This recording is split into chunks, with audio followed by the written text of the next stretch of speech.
My husband laughed when I collapsed in the hotel lobby and said I was faking the sprain because I was jealous of Sienna. In front of his entire family and every employee in his company, he handed my seat on the island tour to the woman he had been sleeping with. I smiled, slid my wedding ring off my finger, and saved the storm warning he had just deleted from our group chat 6 hours earlier. I had died in the ocean. I still remembered the taste of salt filling my mouth. I remembered my fingers slipping against the wet metal railing. Most of all, I remembered Liam looking directly at me before pulling Sienna into the rescue raft. "There is only room for one," he had shouted over the storm. Sienna had wrapped both arms around his neck. I had been closer to him. I had been his wife. But Liam had looked at her, then at me. "Sienna cannot swim," he said. "You can hold on a little longer." He had turned away before the next wave hit. The ocean had torn my hands from the railing and dragged me beneath the broken deck. When I opened my eyes again, I was lying in the bathtub of our hotel suite. The water was warm. My lungs were empty.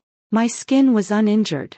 For several seconds, I could only stare at the white ceiling while the sound of the storm remained trapped inside my head. Then Liam knocked on the bathroom door. "Nora, are you planning to stay in there all morning? We leave for Morocco at 9 o'clock. His voice was impatient. Alive. Unchanged. I reached for my phone. August 17th, the day of the island tour. The day I died. A marine notification was glowing across the screen. Small craft advisory in effect. I opened the extended forecast. The tropical depression south of Port Haven had shifted north during the night. Wind speeds were rising. The projected path had moved directly across the route between the mainland and Morocco. It was exactly the warning I had shown Liam in my first life. He had barely glanced at it. "Forecasts change," he had said when the hotel cancelled its official tour. I had begged him not to find another boat. Sienna had laughed. "You work in risk analysis," she had said. "Of course you think everything is dangerous." Liam's mother had accused me of ruining her birthday trip. His employees had stood around in embarrassed silence. Liam had told me that if I truly supported him, I would stop trying to humiliate him in front of his staff. So, I had gone.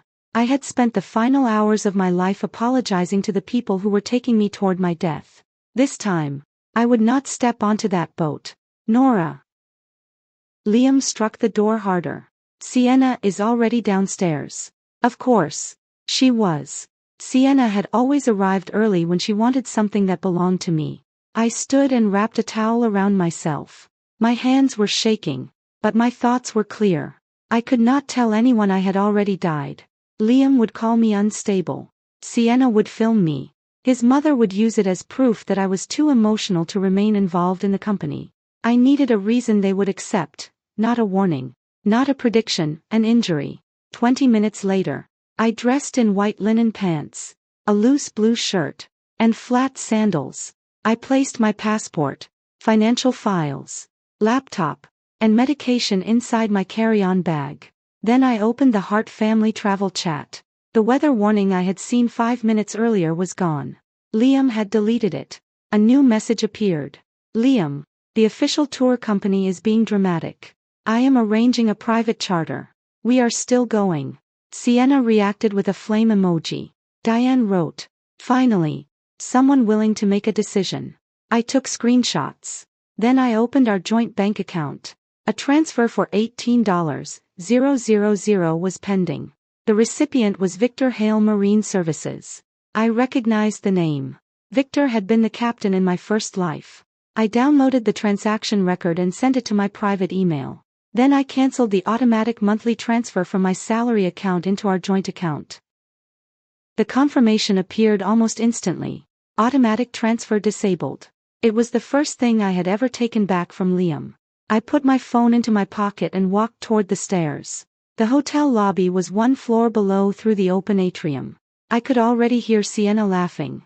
I told Liam Nora would find an excuse. She said, "She hates the ocean. I do not know why she came at all." Diane replied, "Everything has to be about her anxiety." Liam said nothing. He never needed to defend me when other people were willing to hurt me for him. I reached the final turn in the staircase. Then I hooked the edge of my sandal against the carpet and threw my weight sideways. My ankle struck the lower step. Pain shot through my leg, sharp enough to make my scream real. I landed hard against the railing. Several people looked up. Liam reached me first, but he did not ask whether I was hurt. His eyes went directly to the clock above the front desk. You cannot be serious. I held my ankle and breathed through the pain. I slipped. Sienna came closer, already holding her phone. Oh my God. Is it broken? Her voice sounded concerned. Her camera was pointed directly at my face. I need ice, I said. Liam stared at me. The expression was the same one he had worn when I showed him the warning in my first life: irritation, suspicion, disgust that I had created a problem he might have to acknowledge. You were walking normally 5 seconds ago. You were walking down the stairs. And now, right before we leave, you suddenly cannot stand. His employees were watching. His mother folded her arms. Sienna lowered her phone just enough to pretend she was not recording. Liam's voice grew louder. If you do not want to come, Nora, just admit it. Do not embarrass me with this performance. In my first life, those words would have broken something inside me. I would have tried to prove my loyalty. I would have stood despite the pain. I would have boarded the boat because I was more afraid of being called selfish than I was of dying. This time, I looked up at him and nodded. All right. He frowned. All right. What? I am not going. Silence spread across the lobby. Diane gave a short, disgusted laugh. After everything Liam paid for, the $18,000 had come from our joint account. More than 70% of the money in that account had come from me. I did not correct her. Sienna crouched beside me. Her perfume was the same scent I had smelled on Liam's shirts for the past 3 months. If Nora stays, she said softly, I could take her seat, only if she is comfortable with that. She was already wearing Liam's spare polarized sunglasses. In my first life, I had watched her use my sunscreen, my equipment, my emergency medication, and finally my husband's arms. I looked at her and smiled. Take it. Liam's face relaxed immediately. That hurt more than I expected, not because I still wanted him to choose me, but because some part of me had hoped death had exaggerated what he was. It had not. Good, he said. Then this does not have to ruin everyone's day. He turned toward the luggage. I reached into my pocket, removed my wedding ring, and placed it on top of his leather travel case. The small sound of metal against the brass zipper made him stop. What are you doing? My hand is swelling, I said calmly.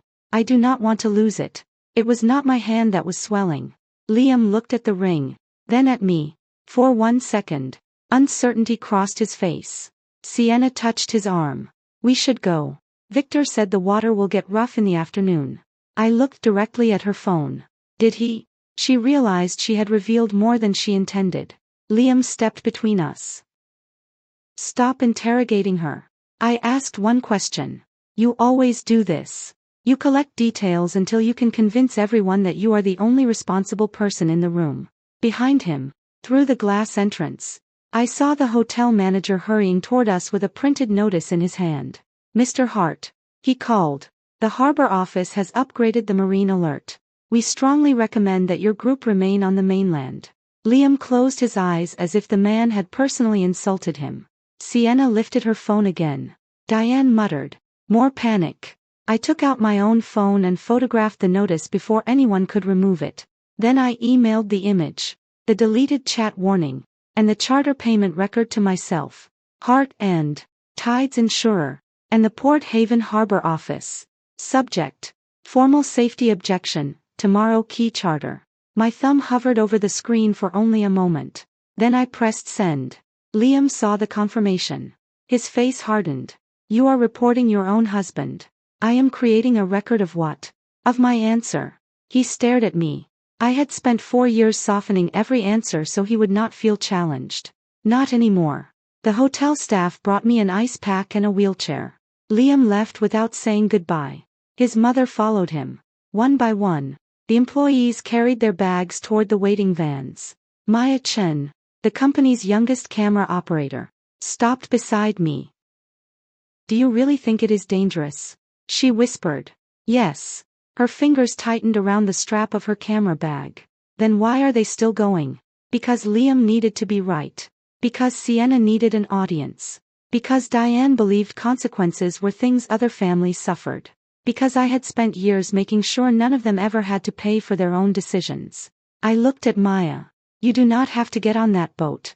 Her eyes moved toward Liam, who was standing outside beside the company van. If I refuse, he will fire me. I wanted to tell her that losing a job was better than losing her life. I had said those words in my first life. She had gone anyway. This time, I opened my contacts and sent her the number for the harbor safety office. Keep your camera running, I said. Do not let anyone delete the original files. Maya swallowed and nodded. At 8:47, the vans left the hotel. At 9:23, the official Merauke tour was cancelled. At 9:38, Liam transferred another $4,000 to Victor Hale. At 10:11, the Sea Run left Port Haven with 14 people aboard. I watched from the hotel's second-floor terrace. Sienna stood at the front of the boat wearing my yellow storm jacket. Liam stood behind her with one hand resting on her waist. Her live stream was open on my phone. To the people who let fear control their lives, she told her viewers, turning the camera toward the shrinking coastline, this is what freedom looks like. The wind pulled her hair across Liam's face. He laughed and kissed her temple. He did not know I had seen it. He did not know I had already seen him choose her once before. By noon, the sky over the Gulf had turned the color of bruised steel. At 12:20, the tropical storm warning appeared. At 12:46, Port Haven closed the harbor. At 1:17, Sienna's live stream returned. The image shook violently. Rain struck the lens. Someone behind her was shouting that they needed to turn back. Then Liam's voice rose above the wind. We did not come all this way to leave without the cove footage. The camera swung toward him. He was not wearing a life jacket. Neither was Sienna. A wave crashed across the deck. The screen tilted, showing gray water, white railings, and Maya on her knees reaching for a storage compartment. For one brief second, Liam looked directly into Sienna's camera. Behind him, the horizon disappeared. A black wall of rain and water moved toward the boat. The live stream filled with screaming. Then the storm swallowed them all.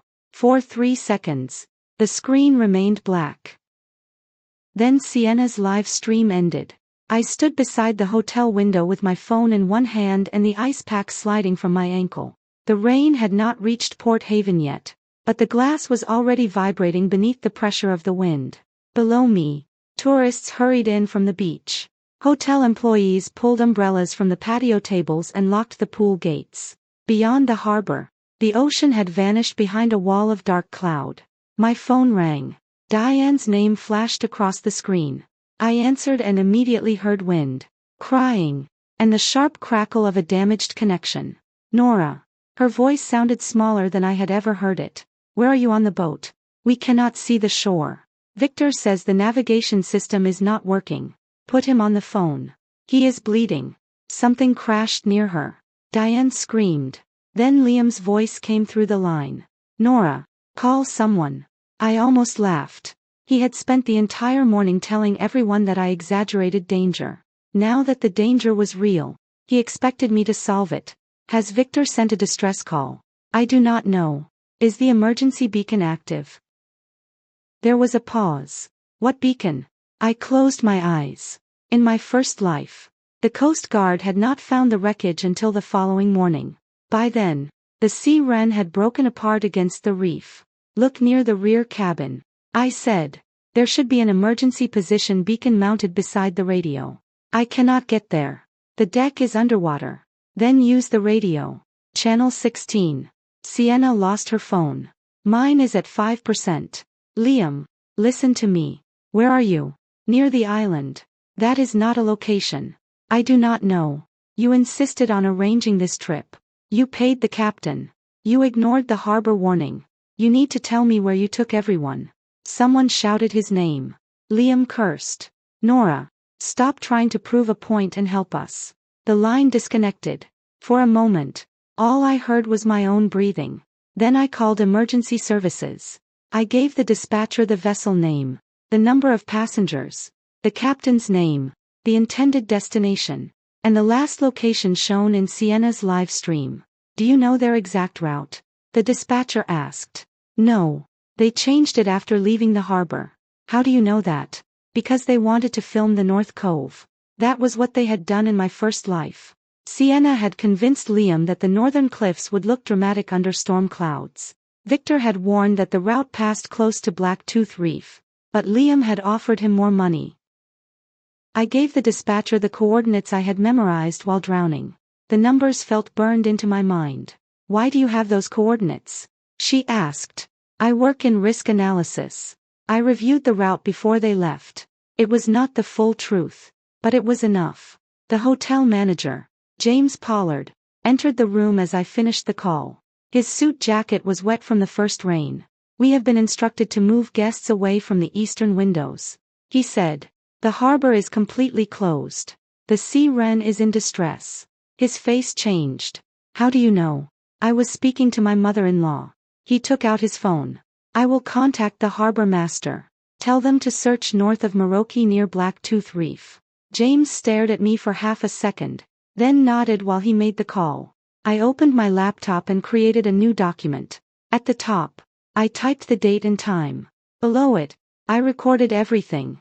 The first weather warning, the deleted group message, the official tour cancellation, the payment to Victor Hale, the hotel manager's warning, the time the sea wren left the harbor, the moment Sienna's live stream ended. I attached screenshots, account records, and copies of my emails. In my first life, every warning I gave had been verbal. Liam had denied most of them after my death.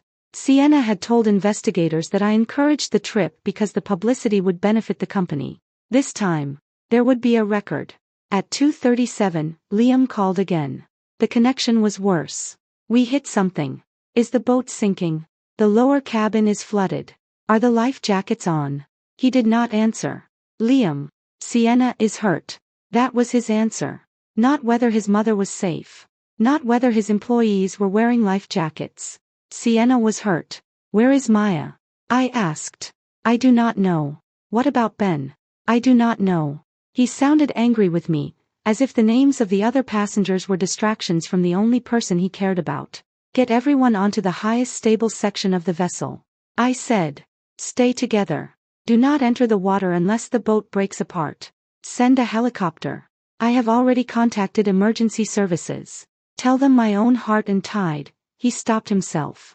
Tell them this will be national news. For one stunned second, I said nothing. Even now, he thought his name could move the storm. Rescue crews are not waiting for a branding opportunity. I said. They need your location. I cannot give you what I do not have. Then find Victor's chart. Look for the emergency beacon. I told you the rear deck is underwater. A woman screamed in the background. The line went silent. At 3:14, the power failed across the eastern side of the hotel. Emergency lights came on in the corridor. Guests gathered in the conference hall while the staff covered the windows with storm shutters.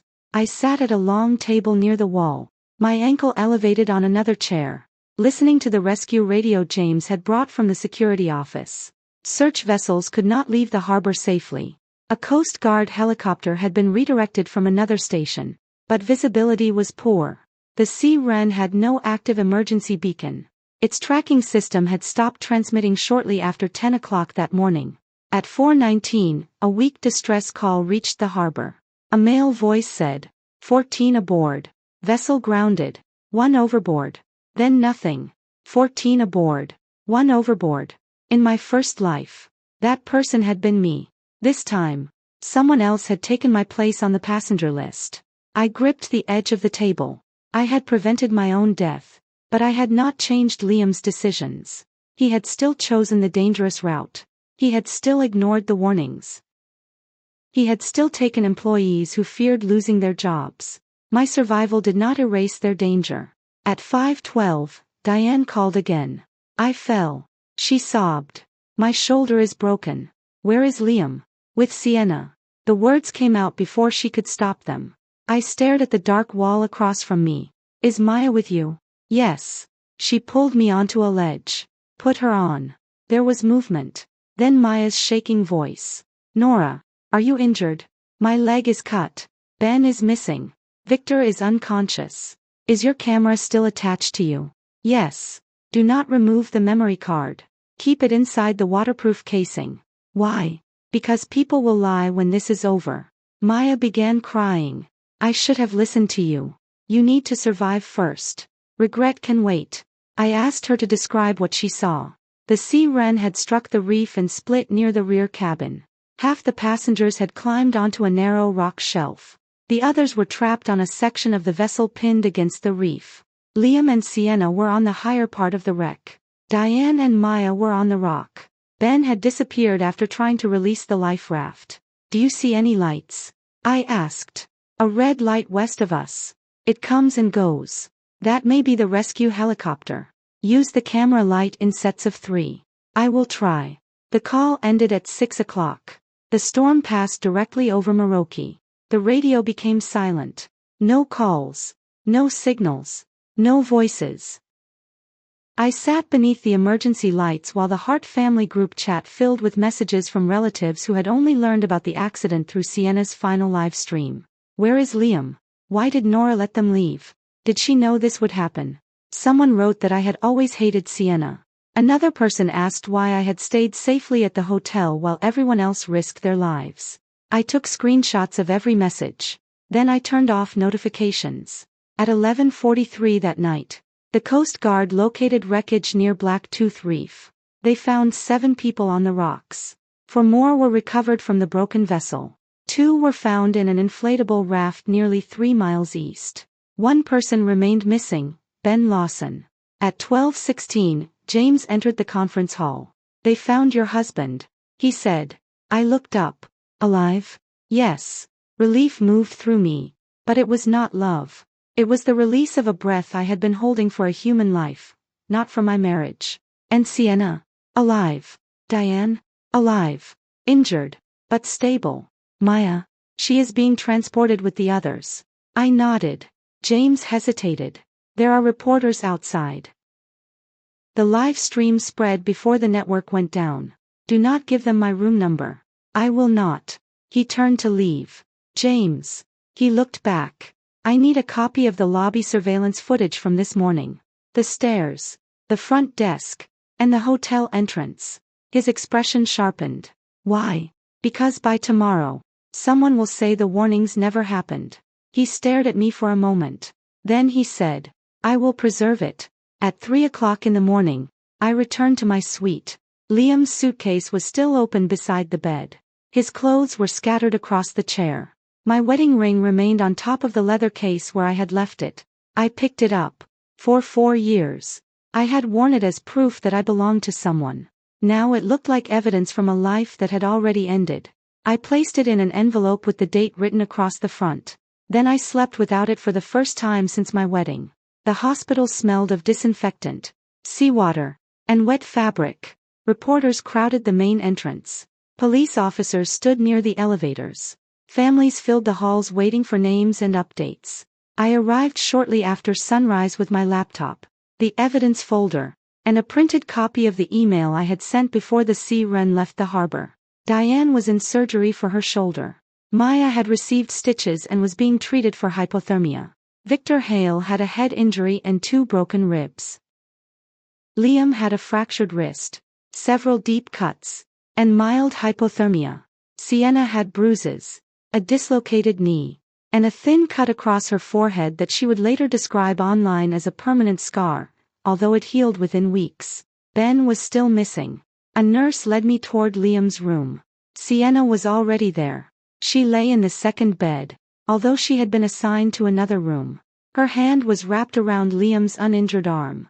When he saw me, he did not look relieved. He looked furious. You took your time. I stopped inside the doorway. I came when the hospital called. We almost died. I know. You knew the storm would hit. I warned you. You did not warn us enough. The nurse beside me went still. I looked at him carefully. What would have been enough? Liam, you could have stopped the boat. How? You own part of the company. The boat did not belong to the company. You could have frozen the account. The transfer was already pending when I discovered it. You could have called the harbor. I did. Sienna shifted in her bed. Her face was pale, but her voice carried the same practiced softness she used in videos. This is not the time to argue. I turned to her. You told your followers that people who stayed behind were controlled by fear. Her mouth tightened.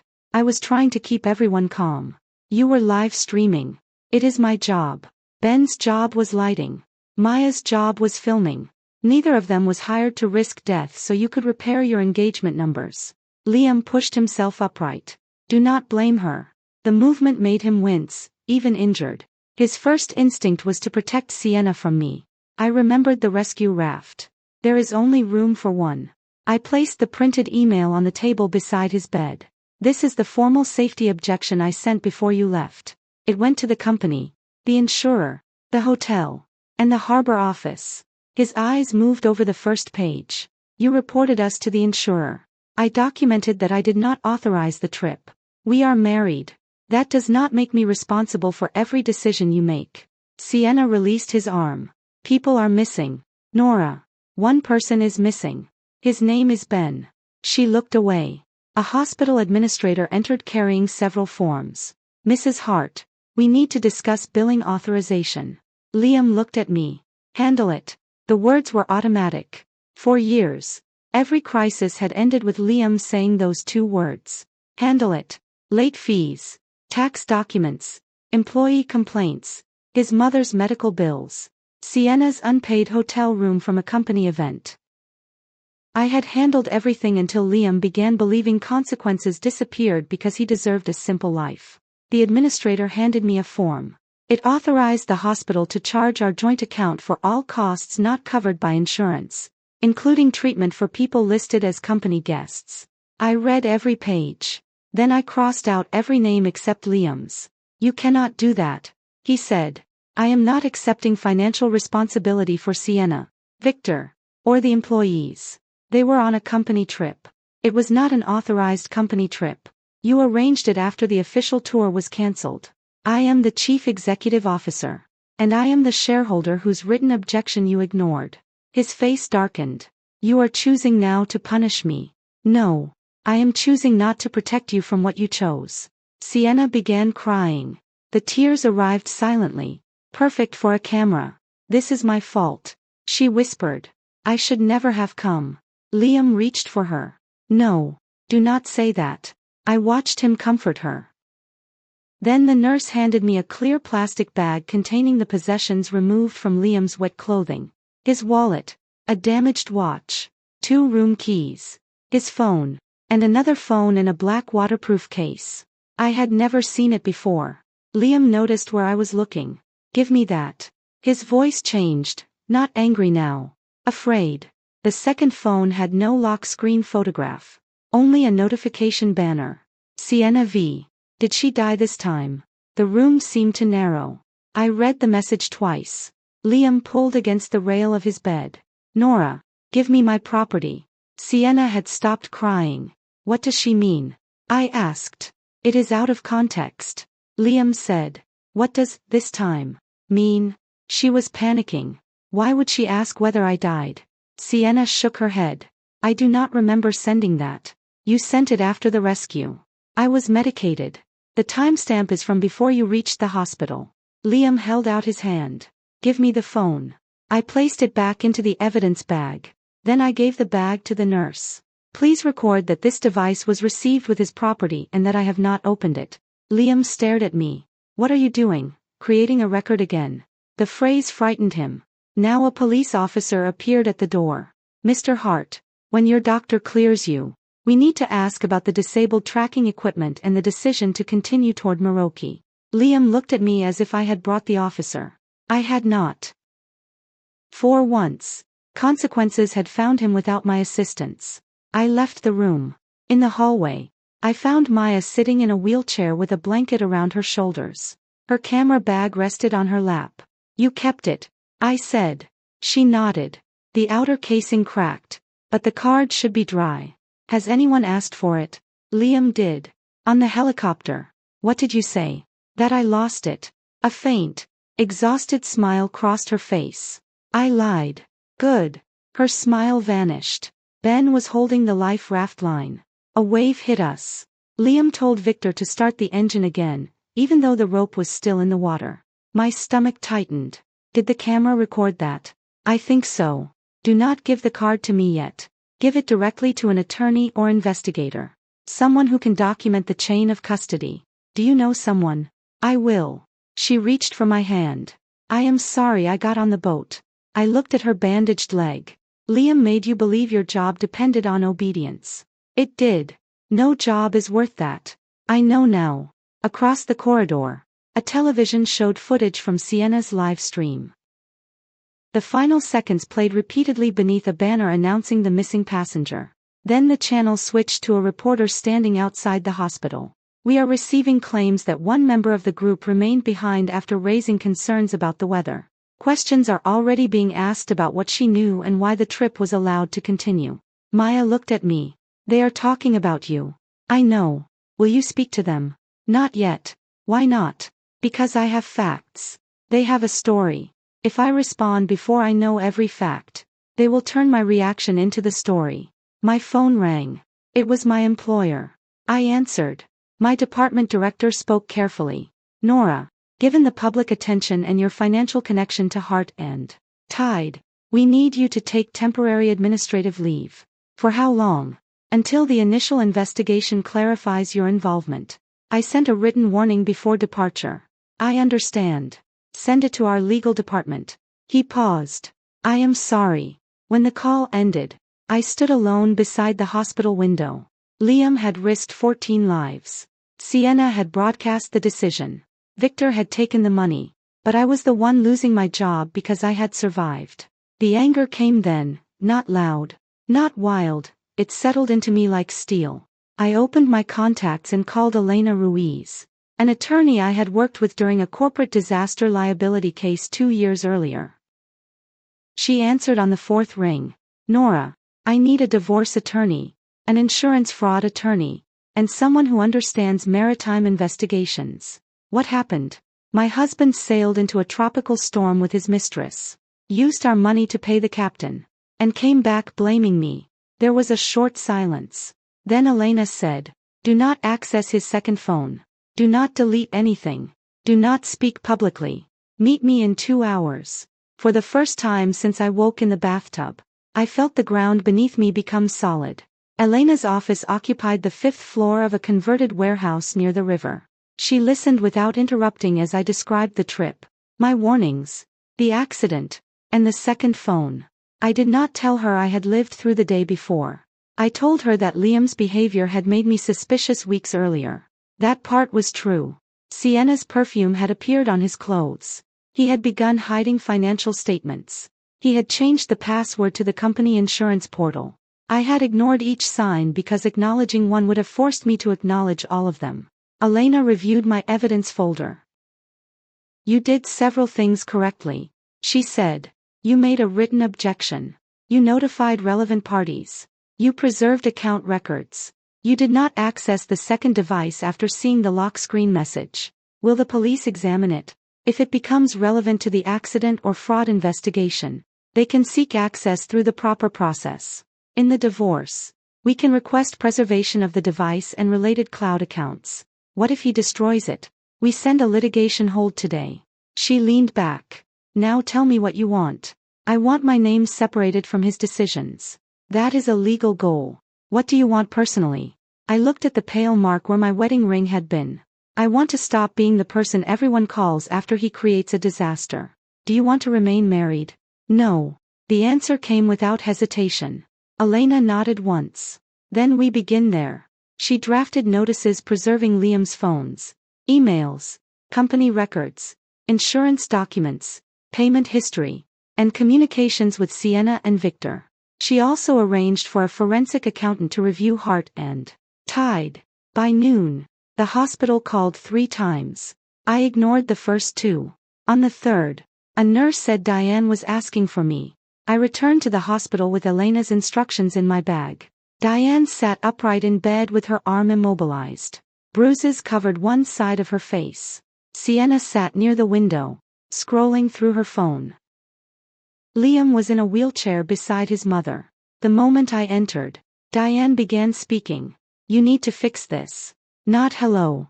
Not thank you for giving rescuers the location. Fix this. What exactly do you want fixed? I asked. The reporters. The company. The hospital bills. Liam says you froze the joint account. I stopped automatic transfers from my private salary account. That is the same thing. No. It is not. Liam rolled closer. Our employees need help. Then use the company emergency fund. His eyes shifted away. I understood immediately. There is no emergency fund. We used part of it for the investor campaign. You used all of it. We expected the new funding next month. Sienna lowered her phone. The island footage was supposed to secure the campaign. Ben was missing because they wanted footage for an investor campaign. Diane pressed her lips together. This is not the time to assign blame. Then why did you call me? Because family stands together during a crisis. You mean I pay and none of you answer questions? Liam's jaw tightened. Do not speak to my mother like that.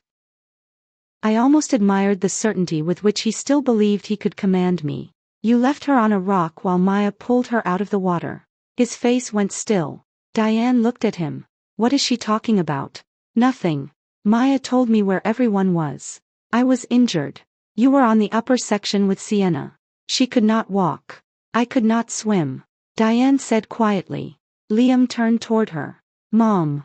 The boat was breaking apart, and you did not come back. I was going to, when. Sienna stood.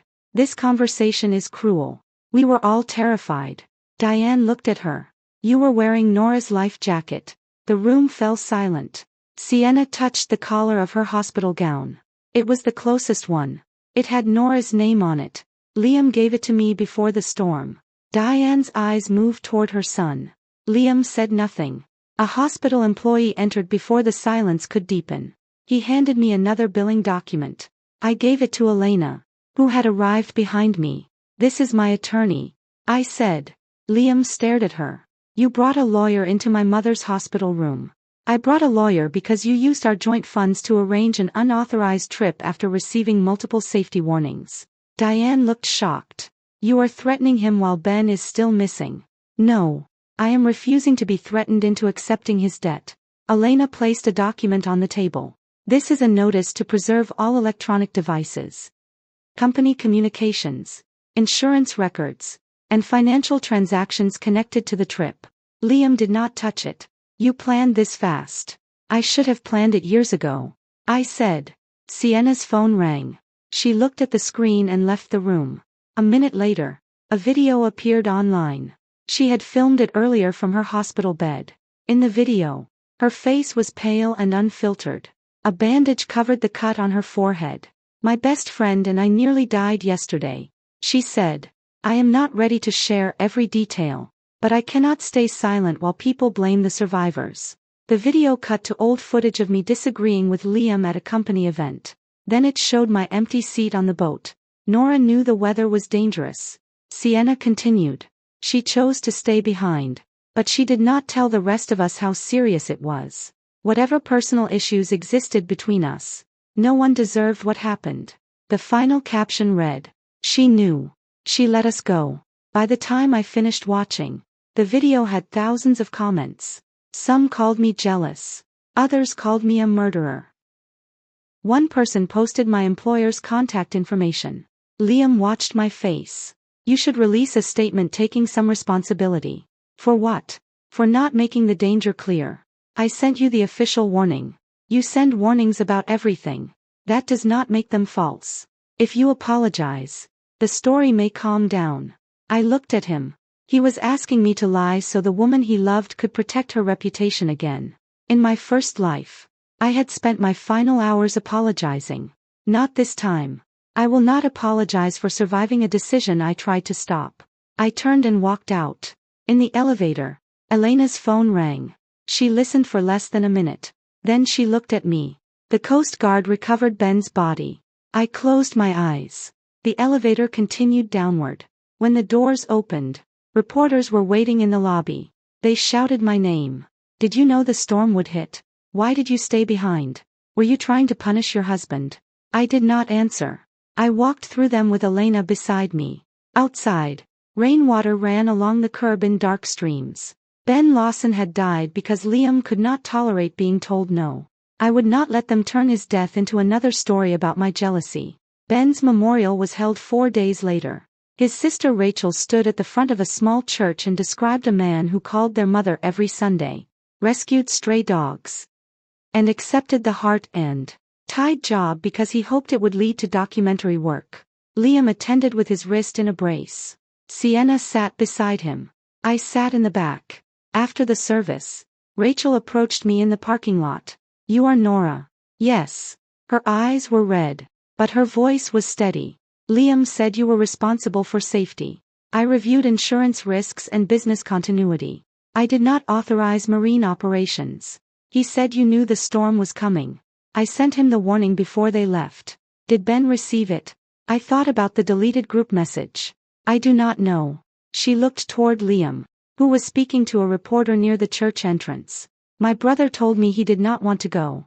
He said Liam threatened to replace anyone who stayed behind. I am trying to obtain the company messages. If you find them, I want to see them." "You will." That evening, Diane summoned everyone to her house for what she called a family meeting. I almost refused. Elena advised me to attend only if I recorded my own notes and did not sign anything. When I arrived, 12 relatives were gathered around Diane's dining table. Sienna sat beside Liam, my former place. Diane had arranged printed statements at every seat. The document said the accident resulted from unexpected weather and communication failures. It also stated that all Hart family members agreed to cooperate in rebuilding the company. At the bottom was a signature line for me. I remained standing. "What is this?" "A unified statement," Diane said. "The family cannot keep fighting in public. I have not spoken publicly. Your silence is making Liam look guilty. His actions are making him look guilty." Several relatives shifted uncomfortably. Liam pointed toward the empty chair across from him. "Sit down." "No." Diane's mouth tightened. "We have already lost enough." I looked around the table. For years, birthdays, holiday dinners, family vacations, I had paid for many of them.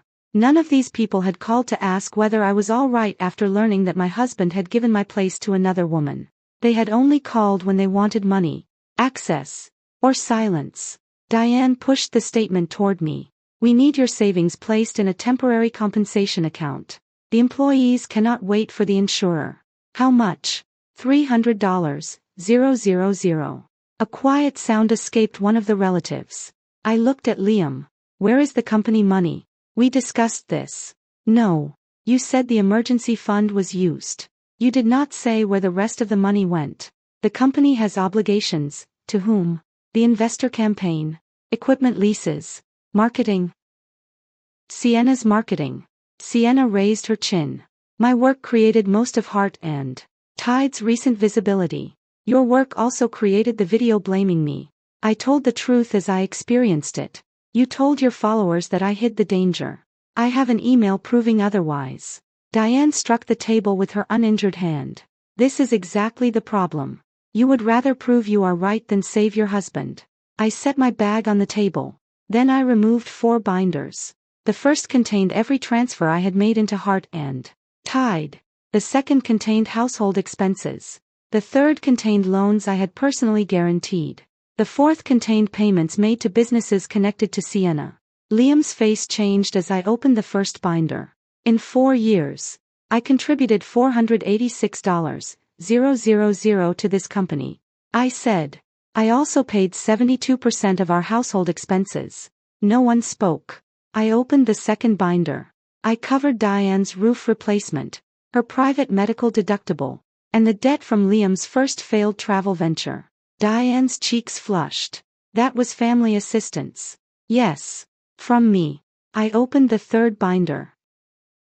My credit secured 2 equipment loans and the company's office lease. One of Liam's uncles looked at him. "You said the investors backed those loans." "They did, later," Liam said quickly. "No," I said. "They did not." I opened the final binder. Over the last 10 months, Hart and Tide paid Sienna $122, 000 for consulting, lodging, travel, and content rights. Sienna stood. That was contracted work. Then why were $46,000 transferred to your personal account without invoices? Liam's face hardened. You accessed confidential company records. I own 42% of the company. You were not involved in daily operations. I was involved enough to guarantee the debt. Diane looked around the table. This does not change the fact that people need help. I agree. I said. For the first time. She appeared relieved. I continued. That is why I will support an independent compensation fund controlled by a third party. Company assets will be audited. Payments will go to the injured employees and Ben's family. Not to Liam. Not to Sienna. Not to a public relations campaign. Liam leaned forward. You cannot take control of my company. It is not only your company. It was my idea. It was my money. His expression turned cold. There it was, the face he used when charm failed. You are doing this because of Sienna. No. Sienna is only the part of your betrayal that wears perfume. The room went silent. I removed another envelope. Inside were formal separation papers and notice that I was withdrawing all voluntary financial support from the Hart household. I placed them in front of Liam. Diane stared at the envelope. You cannot be serious. I have never been more serious. Liam did not open it. You are leaving me while I am injured. You left our marriage long before the storm. Sienna folded her arms. If you are accusing us of something, say it clearly.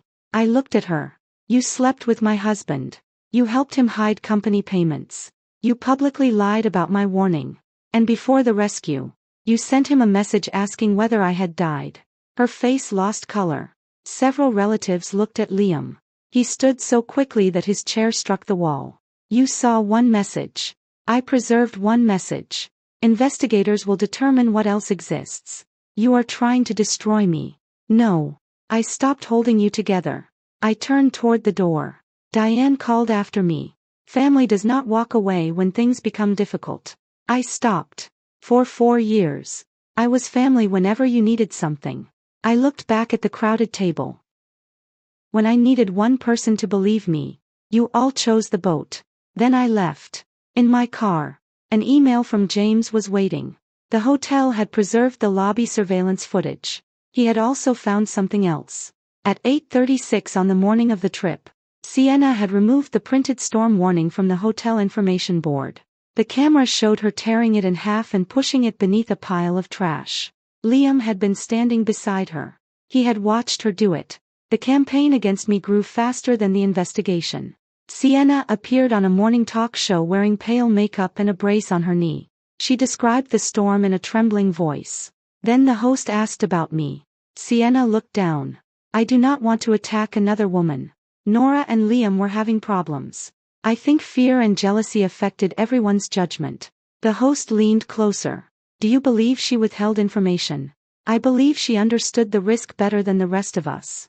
It was a careful answer. Not direct enough to be easily challenged, clear enough to condemn me. The show displayed a photograph of me taken at Ben's memorial. I was standing alone near the parking lot, my face expressionless. The caption called me the wife who stayed behind. My employer extended my leave. Anonymous accounts posted my office address. Someone left the words "You let him die" on my apartment door. I photographed the message, filed a report, and moved into a short-term rental under Elena's name. I did not respond online. Instead, I built the timeline every morning. I worked at Elena's conference table.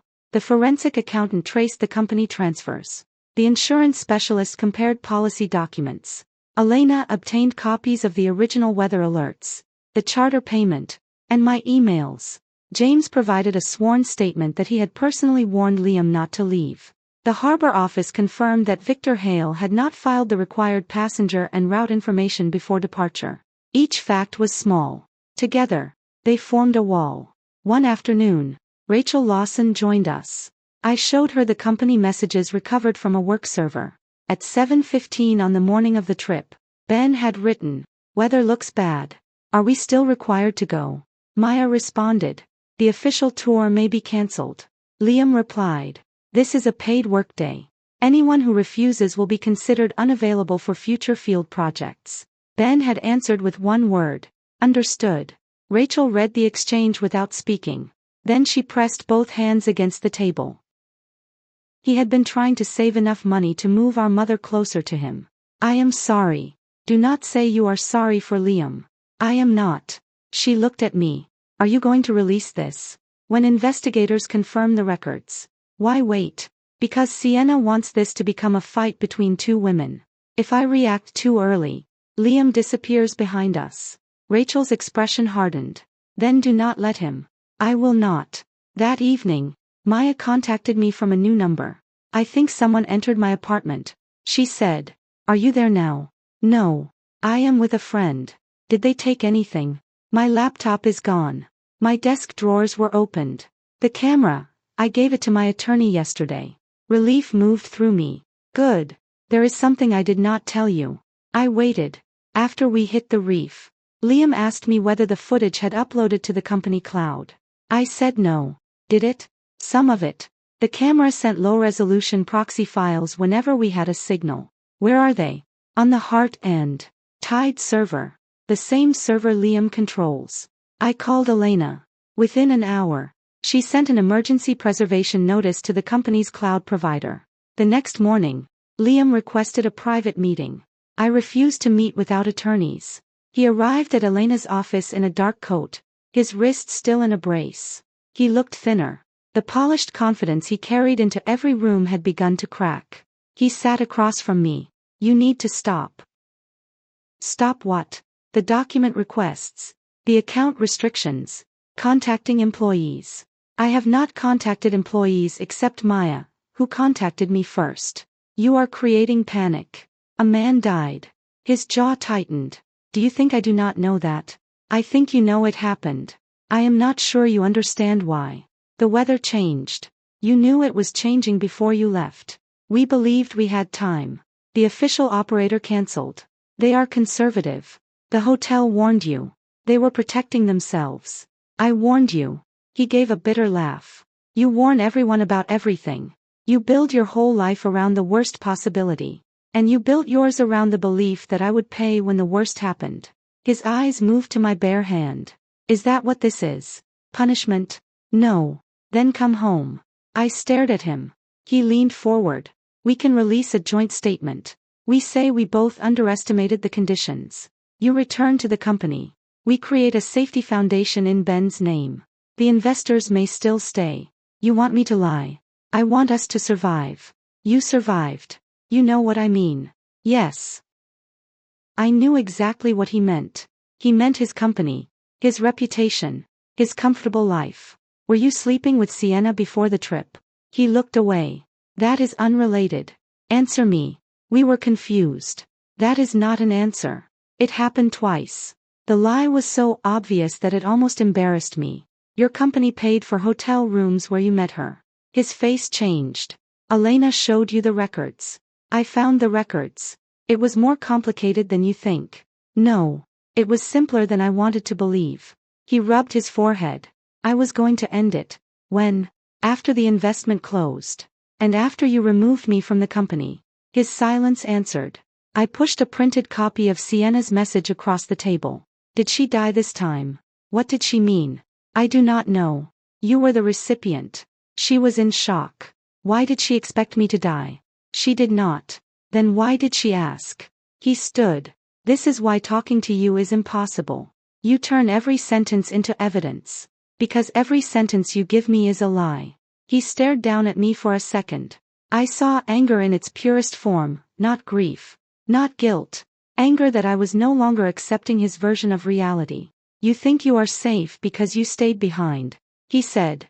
But if the company falls, your shares become worthless. The lawsuits will reach you too. Is that a warning? It is a fact. Elena opened the conference room door. The meeting is over. Liam looked at me one last time. I hope proving you were right is worth what it costs.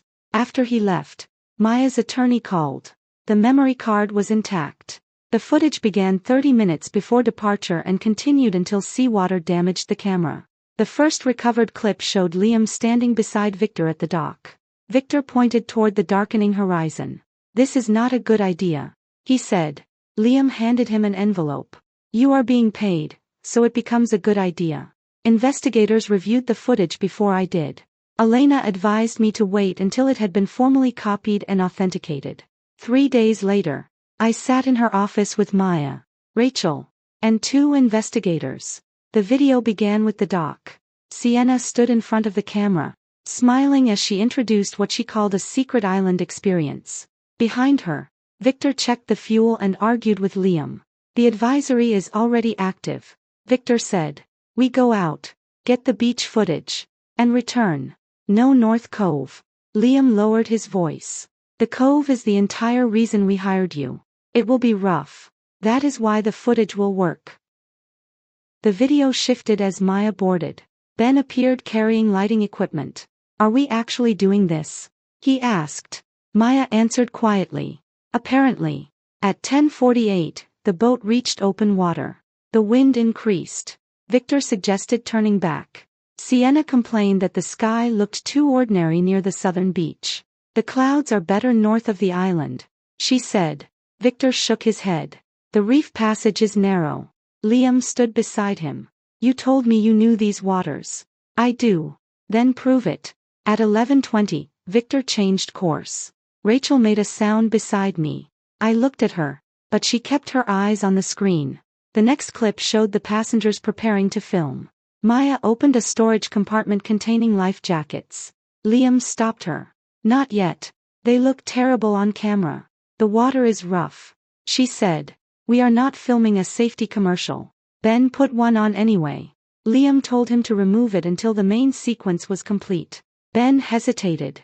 Then he obeyed. The investigator paused the footage. Did the vessel operator hear that instruction? Maya nodded. Victor was at the controls. I do not know whether he heard every word. The footage continued. Rain began at 12:32. Victor announced that they were turning back. Sienna protested. We need 10 minutes in the cove. We do not have 10 minutes. Liam looked at the viewer count on Sienna's phone. The live stream had attracted more people as the weather worsened. He told Victor to continue. Then came the moment I had seen online.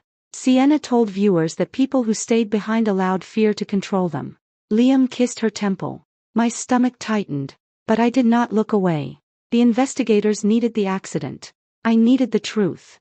At 12:58, waves began breaking over the bow. Victor ordered everyone to put on life jackets. Maya opened the compartment. There were not enough adult jackets in the correct sizes. Victor claimed several had been removed during a previous equipment delivery. Liam took the yellow jacket with my name written inside. He placed it around Sienna. Diane stood behind him. Liam, I need one. There are more below. The lower compartment was already taking water. Diane stared at the screen. She had joined the review through a remote video connection after being subpoenaed as a witness. Her face went gray on the footage. Maya gave Diane a smaller jacket and tightened it as much as possible. At 1:12, the sea wren struck the first reef. Passengers fell across the deck. Ben crawled toward the life raft. Victor shouted for him to release it. A rope had wrapped near the propeller. Ben leaned over the rear rail, trying to free it. Liam shouted at Victor. Start the engine. Victor refused. We will pull him under. The next wave will turn us broadside. Ben raised one hand. Wait. Liam reached past Victor and pushed the throttle. The engine roared. The rope snapped tight. Ben fell. The camera struck the deck. For several seconds, the image showed only shoes, water, and broken equipment. Maya screamed his name. When the camera rose again, Ben was in the water. He had managed to catch part of the raft line. Victor tried to move toward him. Another wave struck. The line disappeared. Rachel stood abruptly. Turn it off. The investigator stopped the video. No one spoke. Rachel walked to the window. Her shoulders shook, but she made no sound. I wanted to go to her. I remained seated because I knew comfort from me might feel like pity. After several minutes, she returned. Continue. The final section showed the vessel grinding against Blacktooth Reef. The hull split. Maya and Diane were thrown toward the lower side. Sienna's knee was injured. Liam lifted Sienna and moved toward the higher deck. Diane called his name. He looked back for one full second. The camera captured his face. He saw his mother. Then he turned away. Maya crawled across the deck, caught Diane's jacket, and pulled her toward the rock shelf. The footage ended when the camera struck the reef. No one needed to explain what it showed. Liam had not made one bad decision. He had made the same decision repeatedly: his image, his campaign, his affair, his survival. Each time, someone else paid. After the review, Diane called me. I almost did not answer. "Nora," she said, "I did not know. You did not want to know. I thought Liam was helping Sienna because she was injured. He was helping her before anyone was injured." Diane began crying. "I treated you terribly." "Yes. I believed him. You believed whatever allowed you to keep seeing him as the man you raised. He left me there." I closed my eyes. For years, Diane had defended Liam because his selfishness had never been directed at her during a moment she could not deny. Now she had seen it. "I am sorry he did that to you," I said. "Can you come over?" "No. I do not want to be alone." "Call your sister." "Nora, I am not the person who repairs this family anymore." She inhaled sharply. I ended the call. That evening, the insurer sent Elena preliminary findings. 3 days before the trip, a key person policy connected to Heart and Tide had been amended. The insured amount attached to my death had increased from $500,000 to $2 million. The authorization carried my electronic signature. The device used to sign it belonged to Liam. I stared at the policy amendment until the words lost shape. $2 million. That was the value Liam had placed on my death. Elena sat across from me. "The insurer has frozen any potential claim and referred the matter for investigation." "I am alive, yes. But the forged authorization still matters." Could he argue that I gave verbal permission? He can argue anything. The question is whether evidence supports him. I remembered Liam insisting that I attend the island tour. I had told him I needed to remain at the hotel for a work call. He had become unusually angry. He said the investors wanted to see the entire leadership team in the promotional footage. He said my absence would make the company look divided. He said a supportive wife would be there. In my first life, after the official tour was cancelled, I had begged to remain behind. He had taken my passport from the hotel safe and told me he would return it after I stopped being irrational. I had boarded the boat because I was afraid he would leave me stranded without identification. That memory had seemed like ordinary cruelty. Now it looked different. I looked at Elena. "Do you think he expected me to die?" "I cannot answer that yet." Sienna's message asked whether I died. "I know. He increased the policy." "I know. He forced me onto the same trip." I stopped. Elena narrowed her eyes. "In your what?" "In my mind." I said. I kept imagining what would have happened if I went. She watched me for another moment, then continued. "We need to separate suspicion from proof. The affair, the policy change, and the message create a serious pattern. But we still need the full communications." The forensic team obtained a court order preserving the second phone and related cloud backups. 2 days later, Elena called me into her office. She had printed several message threads. The first began 6 months before the trip. "Sienna, she will never leave you. Liam, she will when the company no longer needs her credit. Sienna, you said that last year. Liam, the next investment changes everything." Another thread discussed the insurance policy. "Sienna, why does she need to be on the island?" Liam, key person requirement. Investors want both founders visible. Sienna, you are not really worried about the weather. Liam, Nora makes every forecast sound like the end of the world. Sienna, what if it is? Liam, then she finally becomes useful without complaining. My hands went cold. Elena pointed to another message. It had been sent the night before the trip. Sienna, she is going to cancel when she sees the warning. Liam, I will get her on the boat. Sienna, and after the investment? Liam, we file. You take over her public role. She keeps enough shares to stay quiet. Sienna, I do not want her in our life. Liam, after tomorrow, we will know what we are dealing with. The words did not explicitly say he intended to kill me. They did not need to. He knew the danger. He increased the insurance. He planned to force me aboard. He joked that my death would make me useful. My phone vibrated. Liam had sent a message. Please meet me one last time. I will agree to the divorce. Elena read it. He wants something. Of course he did. The meeting took place in her conference room. Liam arrived without his attorney. He looked exhausted. His beard had grown unevenly. The expensive coat he wore could not hide the panic in his eyes. I know you found the policy, he said. I remained silent. It was a standard adjustment. You forged my signature. The broker needed it quickly. You used my identity. I was going to explain, after the campaign. Were you going to explain the affair then too? He closed his eyes. I made mistakes. A mistake is missing a deadline. You built a second life with her and financed it with my money. I never wanted you dead. I had not asked the question. You increased the policy 3 days before taking me into a storm. The storm was not supposed to hit us. You saw the warnings. We thought we would return before it worsened. You paid Victor to ignore them. I paid for the charter. You disabled the company tracking. His eyes opened. I did not. Victor says you told him investors could watch the route through the public tracking page. He turned it off because you did not want them seeing the northern detour. That was his decision. Everything becomes someone else's decision when it goes wrong. He leaned forward. I loved you. Past tense. I still love you. No. You loved what I absorbed. That is not fair. I financed your company. I managed your home. I protected you from your mother's demands. I corrected your taxes. I apologized when you humiliated me. I stayed quiet when I suspected Sienna. My voice remained calm. You did not love me. You loved the version of your life where I carried the weight and asked for nothing. He looked at the table. The insurer wants a statement from you. There it was. What kind of statement? That you knew about the policy adjustment. No. Nora. Listen. If they classify it as fraud, everything becomes worse. The company accounts stay frozen. Ben's family may wait years for compensation. Employees lose their jobs. You used their suffering as a shield before. It will not work again. I am asking you to tell them we discussed it.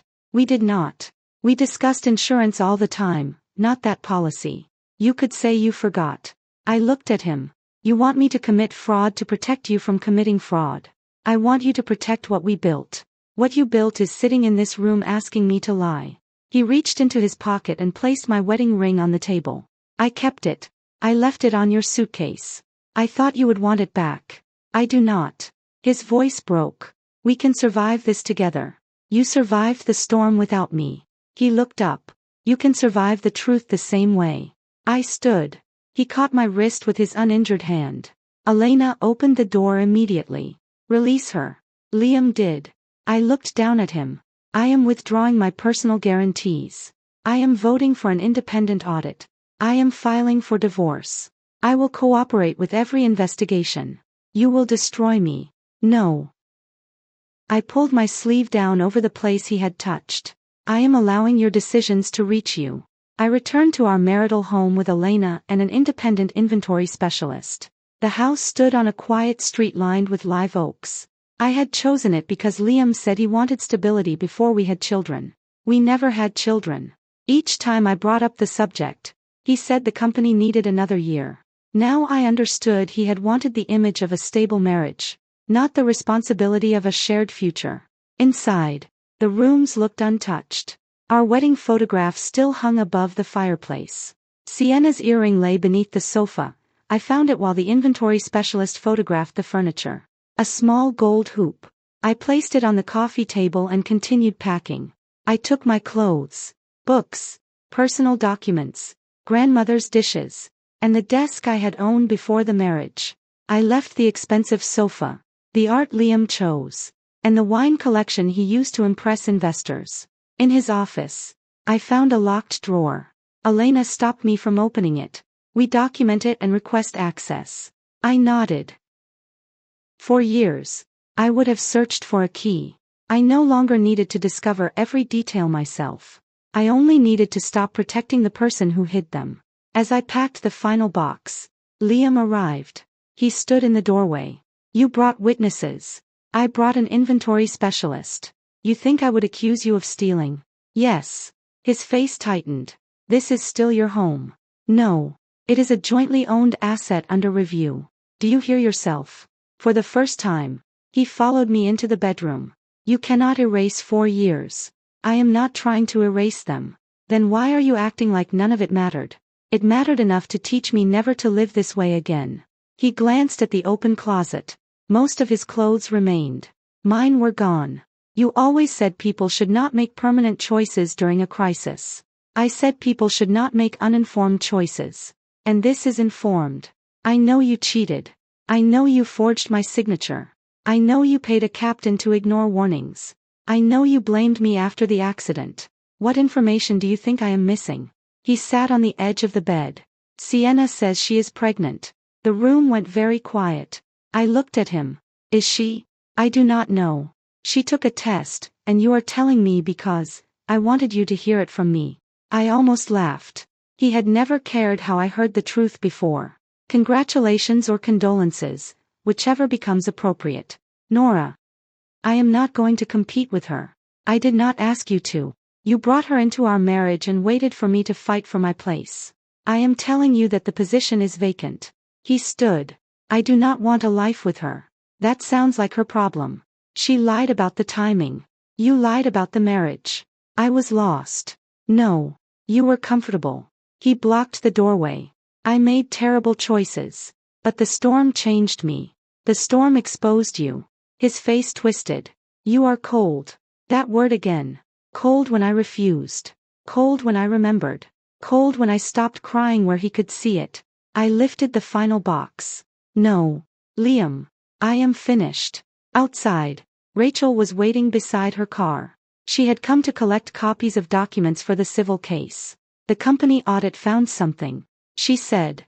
I placed my box in the trunk. What? Payments from Hart and tied to a limited liability company registered to Sienna. I know about some of them. There are more. Almost $300. 000. For what services? No one can find contracts. The company had paid Sienna nearly enough to empty the emergency reserve. The money that should have funded safety equipment, employee insurance, and crisis response had been routed into her private business.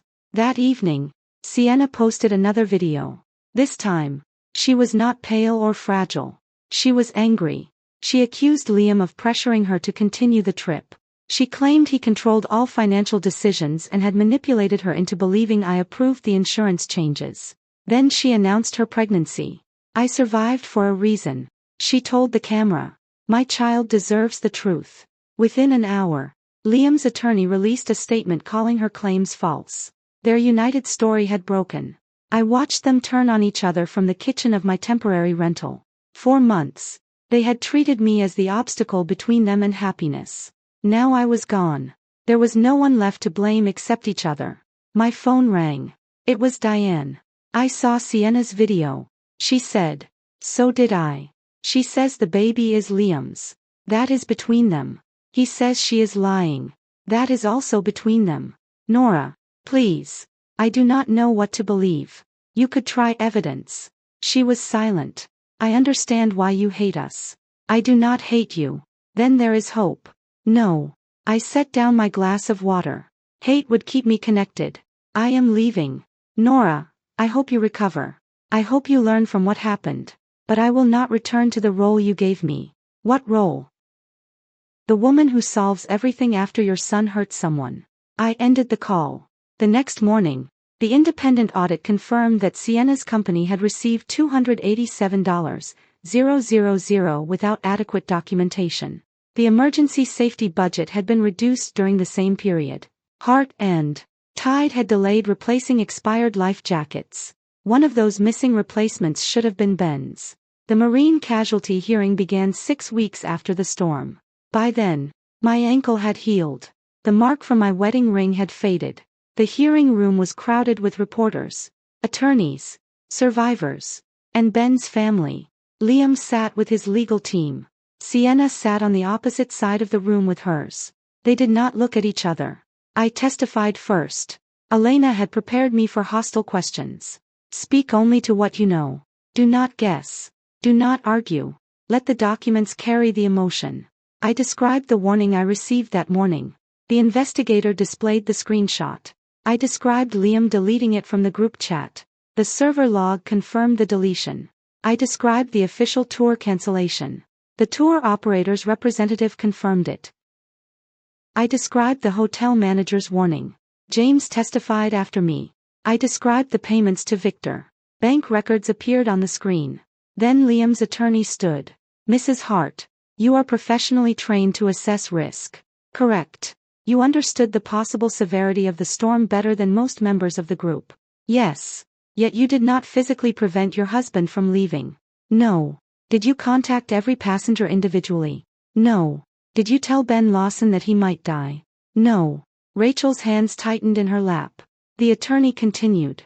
Instead, you remained in a luxury hotel while the others departed.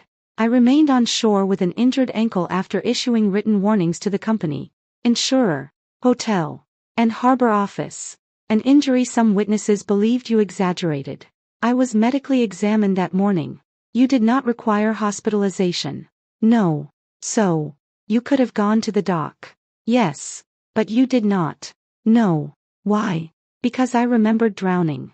Because I remembered Liam choosing Sienna. Because I had already died once for their approval. I could not say any of that. I had communicated the danger. They had made their choice. Going to the dock would not have given me authority to arrest them or seize the vessel. Could you have tried harder? I looked directly at him. I spent 4 years trying harder for Liam Hart. The result was that he stopped believing his decisions had consequences. A low murmur moved through the room. The attorney asked no further questions. James testified that Liam rejected the hotel warning. The official tour operator testified that conditions were unsafe for the planned vessel class. Victor testified under an agreement that required him to cooperate. He admitted accepting cash. He admitted changing the route. He admitted turning off the public tracker after Liam complained that investors could see the detour. Then Maya's footage played. The room watched Liam tell Victor that money could make a bad idea good. They watched him prevent employees from wearing life jackets during filming. They watched him give my jacket to Sienna. They watched Ben fall. Rachel stared straight ahead. Liam lowered his head. Sienna covered her mouth. When the video showed Liam passing his injured mother to reach Sienna, Diane began crying in the second row. The footage ended. The lead investigator asked Liam whether he disputed the recording. His attorney whispered to him. Liam leaned toward the microphone. The recording does not show the full context. What context would change your instruction to restart the engine while Mr. Lawson was holding the raft line? I believe the vessel would capsize. Captain Hale told you the engine might pull Mr. Lawson into danger. I was trying to save everyone. You were not the vessel operator. I was the owner of the expedition. There was no authorized expedition. The scheduled tour had been cancelled. Liam looked toward me for 1 second. He seemed to expect me to intervene. I remained still. Sienna testified next. She blamed Liam for the route, the safety decisions, and the insurance policy. Liam's attorney then displayed her messages. Sienna, make sure Nora goes.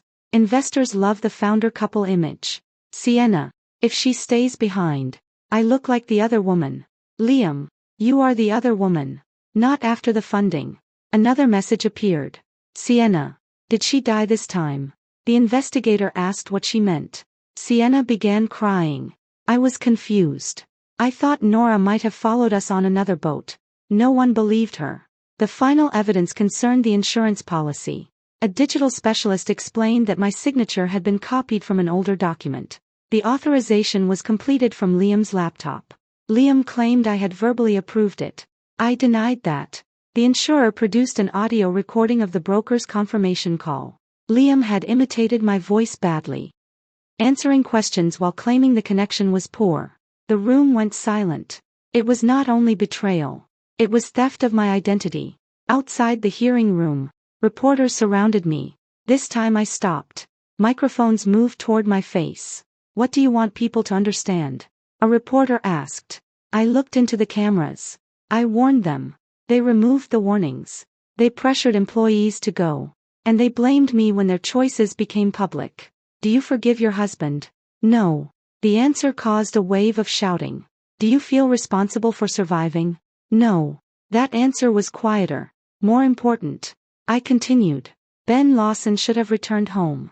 Every employee on that boat should have been free to refuse unsafe work. This was not a tragedy created by one woman staying behind. It was a chain of decisions made by people who believed someone else would pay. I walked away before they could ask about my marriage. On the courthouse steps, Liam caught up with me. Nora. I kept walking. He moved in front of me. Don't. Cameras turned toward us. His face crumpled. Tell me how to fix it. I looked at the man I had once loved enough to follow into a storm. You cannot. After the hearing, public opinion changed within hours. The same commentators who had called me jealous now praised my restraint.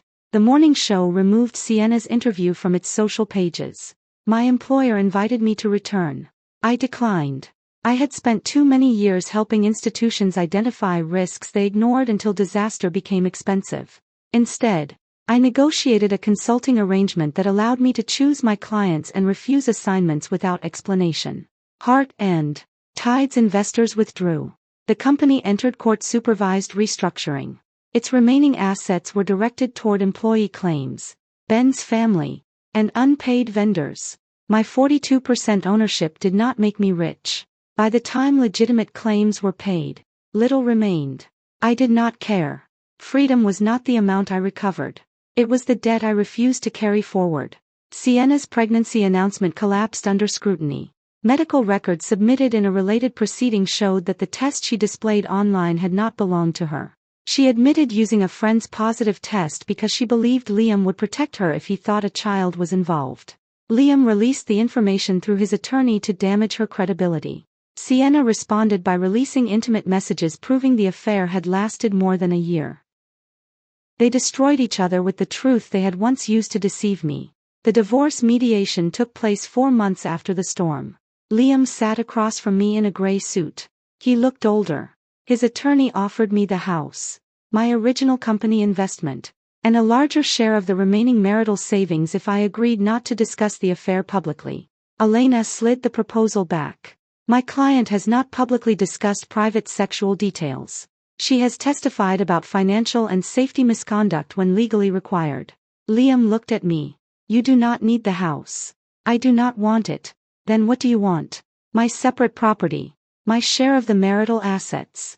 Removal from every company obligation. Written acknowledgement that I did not authorize the policy change. You want me to confess? I want the settlement to reflect the evidence. His attorney whispered to him. Liam ignored him. Can we have 5 minutes alone? No. Elena said. I raised one hand. It is fine. The attorneys remained outside the glass wall. Elena did not like it, but she agreed. When the door closed, Liam stared at me. I dream about the boat every night. I said nothing. I hear Ben shouting. Rachel hears the silence after he stopped calling. He flinched. I know. No. You feel guilty. That is not the same as understanding her loss. He looked down at his hands. I keep thinking about the lobby. If I had stayed with you, none of it would have happened. You did not need to stay with me. You only needed to cancel the trip. I wanted to prove you wrong. I know. I hated how you always seemed more capable. The admission surprised me. He continued. Everyone trusted you. The bank trusted you. The employees called you when something went wrong. Even my mother listened when you spoke about money. So, you punished me for keeping your life stable. I told myself you controlled everything. I controlled the damage. He nodded slowly. I understand that now. Understanding after consequences is not transformation. What would transformation look like to you? Accepting that I owe you nothing. His eyes filled. I miss you. You miss access to me. That is not true. Then name one thing you miss that did not benefit you. He opened his mouth. Nothing came out. The silence answered for him. I stood. Sign the agreement. Liam. He looked at the papers. If I do, it is really over. It was over when you handed my life jacket to her. His hand shook as he signed. Outside the room, Diane waited. She had not been invited. She walked toward me with a cane. I wanted to say goodbye. You could have called. I thought you might refuse. I would have. She nodded as if she deserved that. I sold the lake house. I remembered the property. Diane had refused to sell it even when Liam's first company failed. She called it his inheritance. I am putting the money into Ben's compensation fund. That is your decision. I should have done more earlier. Yes. She swallowed. I kept thinking a good mother protected her son. A good mother does not protect him from knowing right from wrong. Tears filled her eyes. I lost you.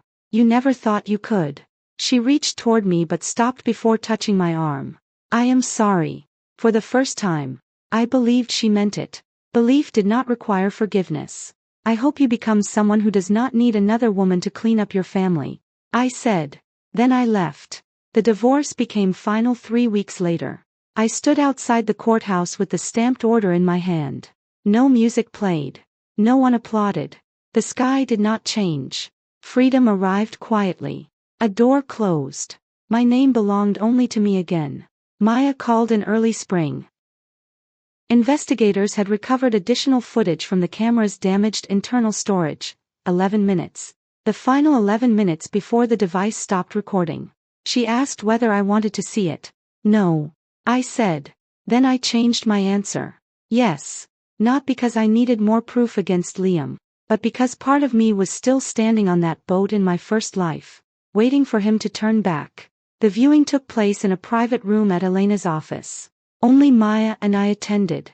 The footage began after the hull split. Water covered most of the deck. Diane and Maya were already moving toward the rock shelf. Liam carried Sienna. Victor shouted that the remaining section would not hold. Someone asked about Ben. Liam said, "He is gone." The certainty in his voice made Maya beside me close her eyes. The camera angle shifted. Sienna clung to Liam. "You said Nora would be here." She cried. "I know. You said we would get the founder footage and come back." "I know. If she had come, she would have stopped this." That sentence struck harder than I expected. Even Sienna had known I was the person who prevented disasters. They resented me for it. They relied on me for it. Liam shouted toward the others. "There is room on the upper section for 2 more. Victor tried to climb first. Liam pushed him back. "Sienna cannot stand." Victor stared at him. "She has a life jacket. The current will take her, so help your mother." Liam looked toward Diane. Maya had one arm around her, pulling her across the broken rail. He hesitated. Then he continued upward with Sienna.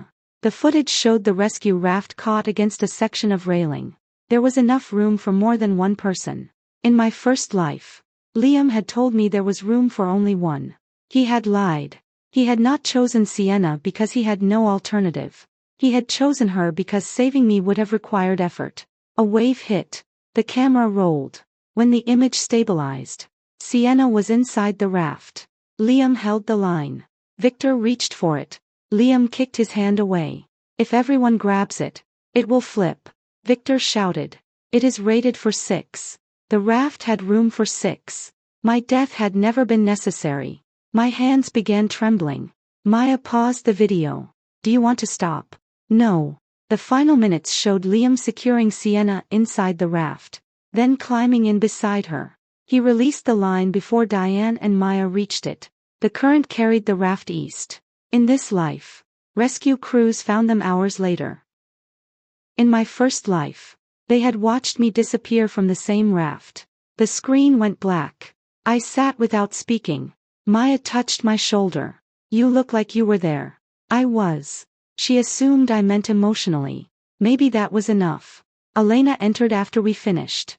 "The footage has been provided to the investigators and civil attorneys," she said. "It may affect the remaining claims. Do not release it online." I said. Maya looked surprised. "People should see what he did. The investigators should see it. Ben's family should see what is relevant. A court should see it." I looked at the black screen. "But strangers do not need to turn the worst moments of your lives into entertainment." Maya nodded slowly. "Sienna would have posted it. Liam would have edited it. I choose neither." Months later, Liam entered a plea agreement concerning insurance fraud, falsified electronic authorization, obstruction related to company records, and safety violations connected to the charter. Victor faced separate penalties and loss of his operating credentials. Civil findings assigned substantial responsibility to Liam, Victor, and Hart and Tide. Sienna was held liable for false statements, undocumented transfers, and her role in pressuring the crew to continue the promotional trip. The outcomes did not bring Ben back. They did not erase the fear from Maya's eyes. They did not restore Diane's trust in her son. Consequences were not the same as healing, but they ended the lie that no one was responsible. Before Liam began serving his sentence, he sent me a letter. Elena asked whether I wanted it. I read it once. He wrote that he understood now. He wrote that he had loved me badly. He wrote that every night he imagined choosing differently. At the end, he asked whether I might visit him one day. I placed the letter in the shredder. A person did not earn access to me by finally recognizing the value of what he destroyed. 1 year after the storm, Port Haven installed a memorial near the harbor. A bronze plaque carried Ben Lawson's name. Below it were words chosen by Rachel. No one should have to risk a life to keep a job. Former Heart and Tide employees attended the ceremony. Maya came carrying a new camera, but she did not film the families without permission. Diane stood near the back. She looked smaller than I remembered. Sienna did not attend. Her online career had collapsed. Her remaining accounts were devoted to defending herself against people who no longer believed her. Liam was absent for obvious reasons. I stood beside Rachel as the plaque was revealed. Ben would have hated all this attention, she said. What would he have preferred? A bench and a food truck. I smiled. Maybe we can add the bench. She laughed through her tears. After the ceremony, she handed me a small envelope. Inside was a photograph of Ben helping Maya carry equipment on the morning of the trip. He told her to stay behind, Rachel said. She told him she could not afford to lose the job. So, he went because he did not want her alone. I looked at the photograph. Ben had been smiling. He should be remembered for more than the way he died. That is why I gave it to you. The compensation fund created from Heart and Tide's remaining assets, Diane's lake house, insurance settlements, and civil recoveries helped Ben's mother relocate and paid the injured employees' medical expenses. I contributed part of my divorce settlement to a separate legal support program for workers pressured into unsafe travel. I named it the Safe Passage Project. Not after myself. Not after Liam. The purpose mattered more than the person receiving credit. My consulting practice grew slowly. I worked from a small office overlooking the river. Clients hired me to evaluate crisis plans, employee safety systems, and hidden financial exposure. Some listened. Some did not. The difference was that I no longer tied my worth to whether another adult accepted my warning. I gave the facts. I documented my advice. I walked away when people demanded that I carry risks they refused to acknowledge. I bought a townhouse in my own name. The first night, I slept on a mattress surrounded by unopened boxes. There was no dining table, no art on the walls, no one asking me to find a document, solve a debt, or apologize for being right. The emptiness felt clean. Weeks later, Diane mailed me a box.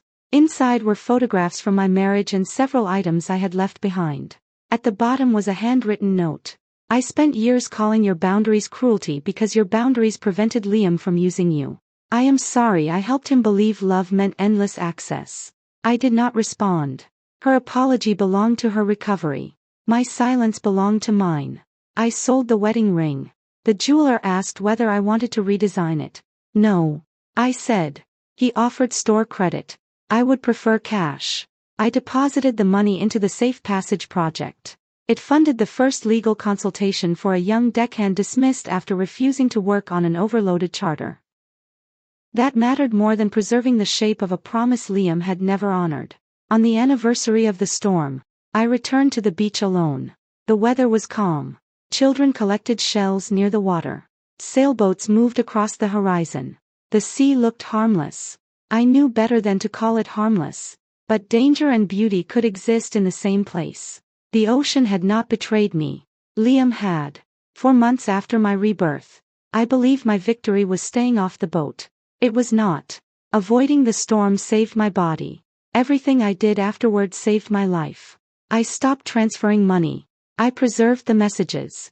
I allowed witnesses to speak. I refused false responsibility. I walked out of the family meeting. I signed the divorce papers. I destroyed the letter. None of those actions felt dramatic when I made them. They felt small. A cancelled payment. A saved screenshot. A closed door. A word spoken without apology. No, that word had done what love never could. It had returned me to myself. I walked along the shoreline until I reached the harbor wall. For one moment, I remembered the other life. Cold water. Broken metal. Liam pulling Sienna into the raft. My hands losing their grip. In that life, I had waited for him to turn around. I had believed that if he saw my fear clearly enough, he would remember I was his wife. He had seen me. He had simply chosen himself. The memory no longer crushed me. It clarified everything. I took out my phone. The shared location setting that once connected me to Liam had been disabled for nearly a year. The Hart family chat had been archived. Every joint account was closed. Every obligation had been divided by law. There was nothing left for him to take. There was nothing left for me to prove. Behind me, the memorial ceremony was ending. Ahead of me, the shore curved toward a part of the city I had never explored. I continued walking.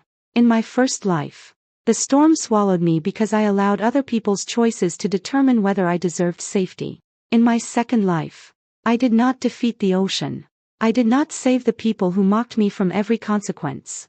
I did not make my husband love me correctly. I did something harder. I believed myself before anyone else did. I chose the shore. And this time, I never looked back.